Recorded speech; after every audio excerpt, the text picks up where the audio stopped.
কলম নিচে নামাই কথা বলেন।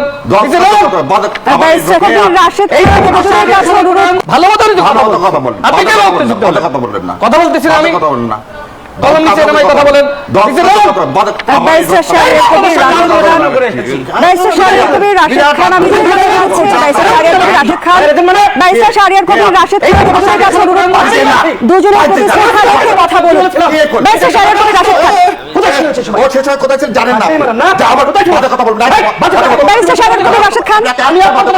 আপনারা একটা ন্যাশনাল টিভি আছেন, জনগণ আপনাদের দেখছে। দুজনের প্রতি শিষ্টাচার রাখার অনুরোধ জানাচ্ছি। রাশেদ খান, ব্যারিস্টার শাহরিয়ার কবির।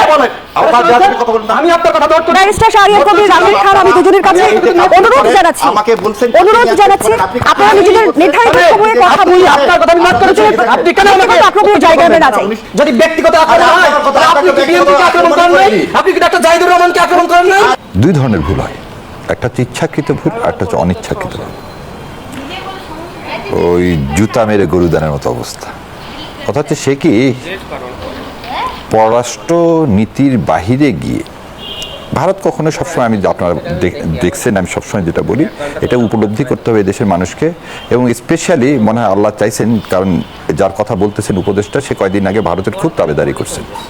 সো তাবেদারি করলেও ভারত হওয়া যায় না, যে কথাটা আমি বারবার বলছি। বিএনপি চাইলেও কোনোদিন ভারত হতে পারবে না, কিন্তু কারণ ভারত কোনোদিনই বিএনপিকে বিশ্বাস করবে না। সেকেন্ডলি, ওনাকে এই যে বসায় রাখলেন, ওনাকে তারপর ভিতরে ঢুকতে দিলেন, উনি ঢুকলেন না, ফিরে আসলেন। রাষ্ট্রীয়ভাবে কি ভারত এর জন্য সরি বলছে বাংলাদেশের জনগণের কাছে? না।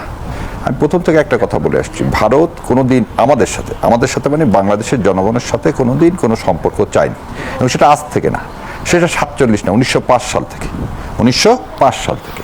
কেন 1905 সাল থেকে বলি? যখন বঙ্গভঙ্গ, ঢাকা, আমাদের পূর্ব পাকিস্তান যেটা ছিল, এটা মুসলমান অধ্যুষিত কোনো এলাকা ভালো হোক, এটা কোনোদিন ভারত চায় না। ভারতের প্রথম পররাষ্ট্রনীতির মূল কারণই হচ্ছে মুসলমান ঠেকাও। কিন্তু একটা জিনিস মনে রাখেন, 47 সালে কিন্তু আমরা ভাগ হয়েছি যে দ্বিজাতি তত্ত্বের ভিত্তিতে, সেখানে কিন্তু ছিল মাইনরিটি শাসন।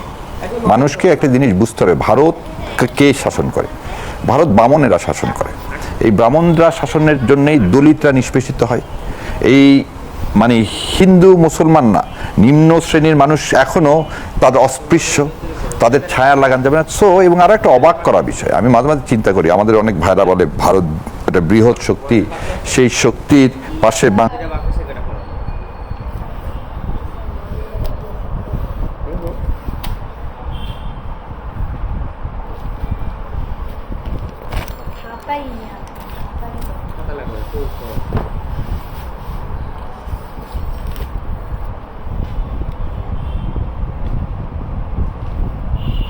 মানুষের কথা বললে শুনছি না, কি করে না তুমি পড়ো পাগলে দিচ্ছি। বাংলাদেশ আসলে তাদের সারা কোনদিন সার্বভৌমত্ব পাবে না। এই যে ভ্রান্ত ধারণা, যে দেশের 22% হাউস হোল্ডের, আবার বুঝেন 22% হাউস হোল্ডের টয়লেট ফ্যাসিলিটি নেই, সে আপনাকে কি দিবে বলেন তো? হাসিনার সময় দেখেন, হাসিনার সময় 1,05,000 কোটি টাকা এস আলম লুট করছে, আর পুরা হাসিনার সময় আপনি ভারত থেকে লোন করছেন 98,000 কোটি টাকা। তার মানে আপনার টাকা দিয়ে আপনাকে ঋণগ্রস্ত করছে হচ্ছে ভারত। এ হচ্ছে ভারত। ভারত কোনোদিন আপনার বন্ধু ছিল না, আজও নাই, আগামীতে থাকবে। কিন্তু ডাক্তার জাহিদুর রহমান যে প্রতিক্রিয়া দেখিয়েছে, সেটাকে কিভাবে মূল্যায়ন করবেন তিনি? রাষ্ট্রীয় প্রোটোকল আমরা দেখেছি যে